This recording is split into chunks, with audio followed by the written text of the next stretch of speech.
देखिए, पहली चीज़ तो ये कि ये हमारा घर है। आजम खान साहब एक बहुत कद्दावर नेता हैं, उसके साथ साथ हमारे घरेलू मामलात हैं। और मेरे फादर की डेथ के बाद, जनाब मुनव्वर राना साहब के इंतकाल के बाद, क्योंकि वो जेल में थी मैडम, तो इसलिए अब मुलाकात करने के लिए आए थे और हाल अहवाल लेने के लिए आए थे। अच्छा, किस विषय पर मुलाकात हुई है आपकी? क्या वार्तालाप रही अंदर अभी तक? वार्तालाप में सबसे पहला मुद्दा तो यही है कि आजम खान साहब पर ये जो बिना किसी आधार के जो मुकदमे किए गए हैं और किस तरीके से उनको प्रताड़ित किया जा रहा है, जाहिर सी बात है उस पर चर्चा हुई। किस तरीके से जेल में एक महिला को परेशान किया गया, किस तरीके से उनकी प्रताड़ना की गई, उस पर चर्चा हुई है। और जाहिर सी बात है कि आगे किस तरीके से, क्योंकि इस बार चुनाव जो हुए थे उसमें एक अच्छा प्रदर्शन किया समाजवादी पार्टी ने, उसको लेकर के भी खुशी जाहिर की है तज़ीन फातिमा जी ने, और ये खुशी जताई है और उम्मीद जताई है कि 2027 में यकीनी तौर पर सरकार बनेगी। अच्छा, बीते दिनों पहले आजम खान साहब के जो तंजीन फातिमा जी के नाम है हमसफ़र रिसोर्ट, उसकी बाउंड्री वॉल को प्रशासन के द्वारा गिराया गया है, तो आप उसको किस नज़र से देखती हैं? देखिए, बिल्कुल ये तो आज का नहीं है।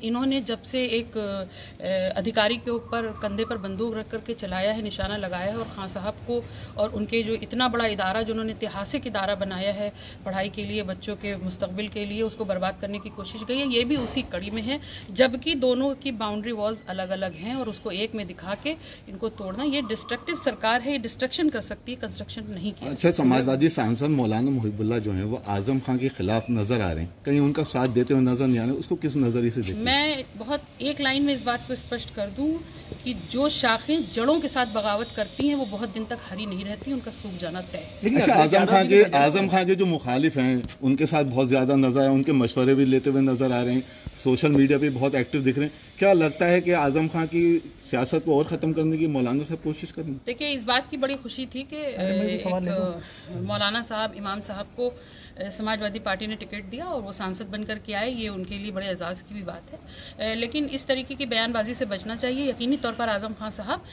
इस समाजवादी पार्टी के फाउंडर हैं और उनके लिए इस तरीके की टिप्पणी करना, मुझे लगता है हम सबको बचना चाहिए। अच्छा, सुमैया जी, एक अलग मकाम है, उस मकाम को पहुंचना किसी के लिए भी, मैं कहती हूँ, नामुमकिन। सुमैया जी, आजम खान साहब समाजवादी पार्टी के कद्दावर नेता हैं और ऐसे में जो सांसद हैं यहाँ के इस समय जीते हैं अभी, वो अभी तक आजम खान साहब के परिवार से ना ही मुलाकात करने आए हैं, ना ही आजम खान साहब से सीतापुर की जेल में मुलाकात की है, तो किस नज़र से देखती हैं आप इस चीज़ को? इसका जवाब तो सांसद जी बेहतर दे सकते हैं, लेकिन मुझे लगता है कि एक शिष्टाचार मुलाकात ज़रूर बनती थी, क्योंकि वो रामपुर से सांसद चुने थे। अच्छा, आजम खान जेल में थे, उन्हें मशवरा भी दिया गया था। आजम खान जब जेल में थे उन्होंने एक मशवरा दिया था कि वो सलाह की जगह है। क्या कहेंगे उस पर जो मौलाना साहब? मुझे नहीं पता, मुझे लगता है मौलाना साहब को खुद कुछ सलाहों की हाथरस कांड पे क्या कहना चाहेंगे? देखिए, बिल्कुल आपने हाथरस वाली बात की, उस पर मैं ज़रूर कहूँगी। ये जो लापरवाहियाँ होती हैं और इसका बड़ा खामियाजा सबसे ज़्यादा परिवारों को भुगतना पड़ता है, क्योंकि आप जितना मुआवजा भी दे दीजिए लेकिन आप जाने वापस नहीं कर सकते। तो बेहतर यह है मुआवजों की बात ना करके पहले ही सुरक्षा का इंतजाम इतने कड़े होने चाहिए, और बहुत से फर्जी जो मौलवी या बाबा ढोंगी टहलते हैं उनको पहले से उनके ऊपर शिकंजा होना चाहिए।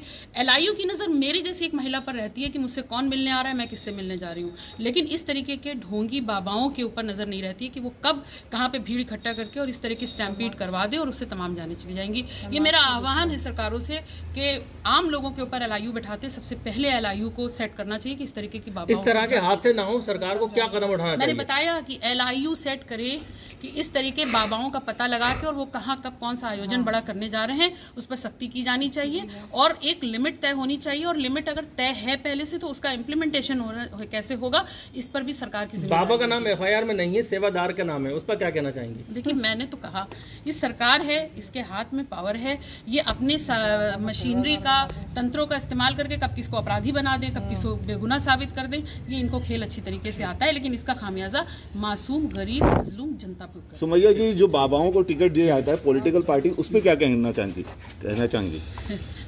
जो देखिए, मैं ये कहना चाह रही हूँ, बाबा अच्छे भी हैं, जो सच में रूहानी हैं, जो सच में उनके अंदर एक अलौकिक शक्ति होती है, टिकट दे रहे हैं। देश के संविधान ने अगर इस चीज़ की इजाज़त दी है कि कोई बाबा या कोई मौलवी या कोई भी व्यक्ति चुनाव लड़ सकता है, तो उसमें कोई बुराई नहीं है, लेकिन मैं फिर ये कहूँगी कि इस पर पहले ठीक से जांच पड़ताल होनी चाहिए और उसके बाद टिकट देना चाहिए।